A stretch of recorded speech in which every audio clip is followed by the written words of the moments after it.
In a lot of these videos when I've been talking about metaphors for knowledge, the dominant metaphors I've been looking at, which I guess are the ones that interest me most right now, are visual knowledge, visual metaphors, to do with height, what to do with occlusion, and how those features of lived experience serve as source metaphors for knowledge. So I've tended to look at either visual metaphors or occasionally at tactile metaphors, feeling, and a little bit, I think, to do with taste, how we configure entailments of the sensation of taste as part of our general understanding of technology, really. What I haven't said an awful lot about, or thought an awful lot about, really, is olfactory metaphors for knowledge. I've also thought a bit about auditory ones and used a bit of those. Perhaps I'll come back to that. But I've hardly said anything about olfactory ones.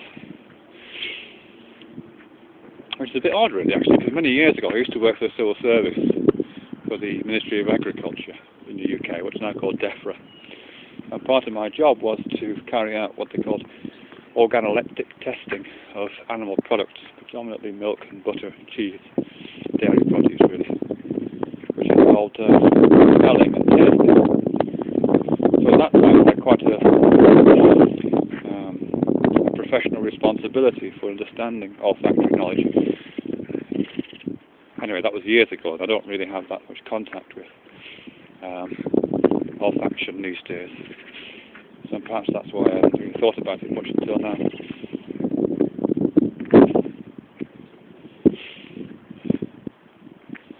I'm just thinking about a couple of places in which knowledge, or part of the construction of knowledge, the expression of knowledge, is produced. And sources in which it's the olfaction sense, or metaphors of olfaction, are quite clearly linked to aspects of knowing and expression of knowledge. And the things we have right now, which are complementary perhaps, which are widely different. I don't think we refer to each other directly, but I think we've got to me at least at the moment. The first is one the writing of St. Bernard. I can't remember the writing of quite a long time ago. And he unusual really, because he's a kind of interpreter or apologist, I guess, of Christianity, and he made quite a few writings on biblical texts, but as I say, unusually, he makes lots of references to olfaction. So he talks about the smell of certain prophets or the smell of certain creatures, which is bizarre, really. But one of the more extended uses he makes of this olfaction is in his retelling of the fall from grace, the Adam and Eve story. He points out about this, he says there's two trees growing in the Garden of Eden. He says the tree of life and the tree of knowledge. But in relation to the tree of knowledge, of course we know the story that it has this apple possibly going on it, and Eve gets the apple, and God sees this apple, and as punishment for as punishment for this original sin, I suppose, he casts them out of the garden. And it's a very populated narrative. There are characters, there's a character doing the casting out in an authoritative way, and so on. St. Bernard is an interesting writing on that, in which he sort of excludes God almost from that role as gatekeeper to the garden.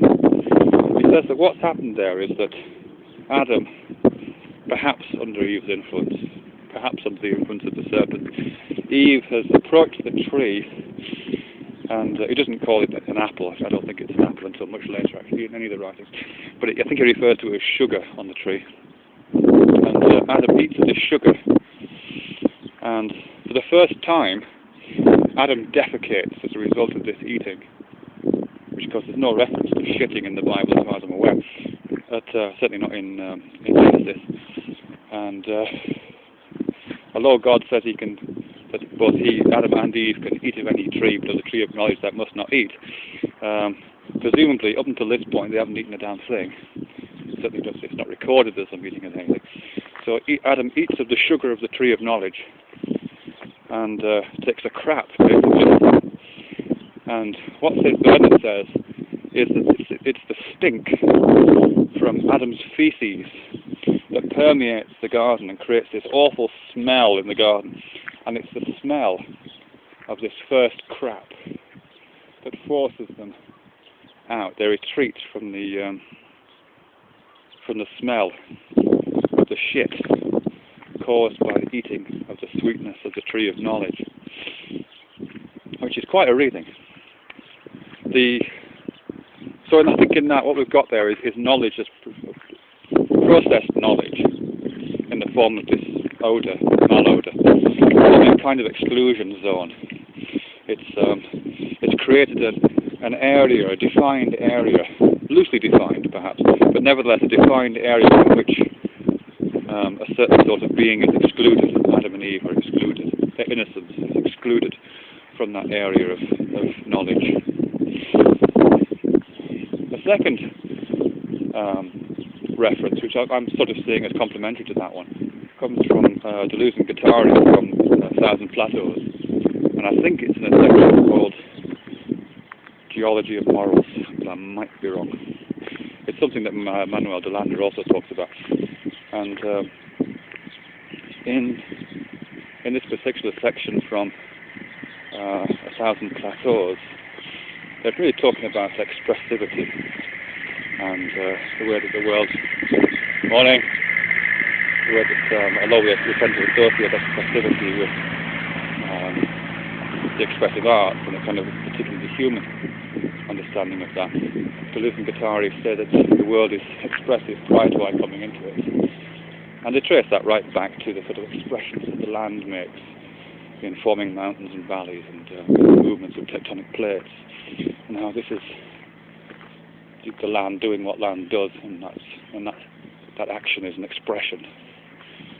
And they trace that line through prior to the emergence of humans on the planet as a kind of history of this expression, this developing of what we might call artifacts of knowledge, and processes of knowing, expressing. And they go through the bowerbird, for example. The bowerbird is an interesting example because they talk about two types of bowerbird, and again Manuel de Lander talks about this.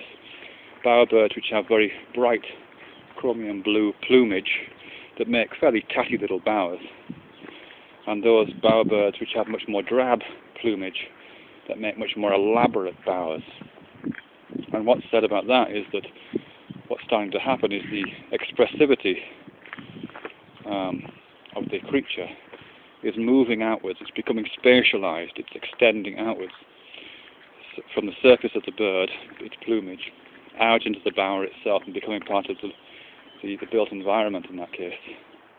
And they go on to talk about territoriality as a continuation of that process and a continuation of expression or expressivity, particularly in terms of wolves. That's the example he used, how wolves mark their territory and express their possession of that territory, particularly using urine and feces. A wolf, so I understand from this reading at least, will mark out its territory by defecating at various points along the perimeter of the territory and effectively stinking the place up in a certain personal and possessed way. So what effectively they're saying there is, which I think is what is the complement to what St. Bernard talked about, is the creation of a certain sort of olfactory space. In the case of Deleuze and Guattari's use of the metaphor, it's not an exclusionary space, or it's in terms of the particular wolf, it's not exclusionary. It's inclusive. So it's marking that boundary from the inside. That and whereas St. Bernard, of course, is marking it from the outside. So you have this sense of a knowledge space, an expressed space of possessed ideation, which either excludes or includes, depending on your particular relationship to that knowledge and your particular possession of it.